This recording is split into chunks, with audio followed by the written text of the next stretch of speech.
Salut! Aujourd'hui, tu vas apprendre à utiliser le Pathfinder.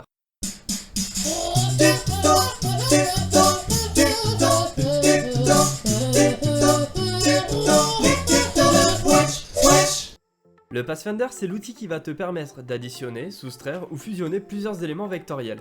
Son raccourci est le majuscule CTRL F9. Ou sinon, tu vas dans la fenêtre et tu cliques sur Pathfinder. Ce sera un peu plus simple. Bon, pour la première ligne, tu vas trouver 4 icônes qui s'appellent mode de la forme. Et personnellement, je trouve qu'elles sont plutôt explicites. La première, tu fusionnes deux formes ou plus. La seconde, tu soustrais l'élément du premier plan à celui du second. La troisième, tu gardes la superposition des deux tracés. Et la dernière, c'est l'inverse, tu effaces le chevauchement des deux formes. Pour créer une forme composée, appuie sur Alt avant de cliquer sur le mode de forme qui t'intéresse. En gros, la forme que tu as demandé va être faite, mais tout en gardant les originaux, ce qui te permet de les modifier si besoin. En double-cliquant dessus, tu rentres dans la forme composée afin de la façonner. Une fois les corrections finies, appuie sur Décomposer et ça va te créer la forme finale. Tu vois, c'est pas bien sorcier. Imagine que le gris clair, c'est ce qui reste, et le gris foncé, ce qui disparaît. Attention, pour ces 4-là, tu peux les utiliser qu'avec des tracés fermés. Sinon, ça ne fera rien, à part prendre la couleur de l'élément du premier plan. Les suivants s'appellent les Pathfinder.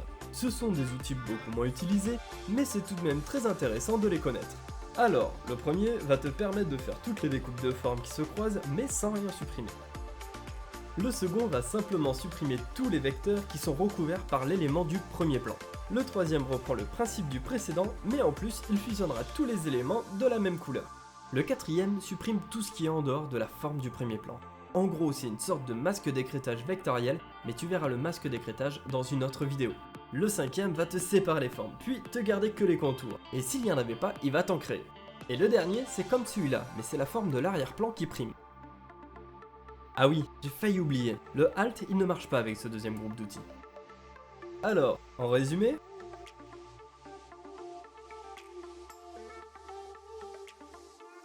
si tu as des questions sur le Pathfinder, n'hésite pas à me les poser en commentaire et j'y répondrai. En attendant, n'oublie pas de t'abonner, d'activer la cloche et de laisser un petit pouce bleu si la vidéo t'a plu. Allez, bye!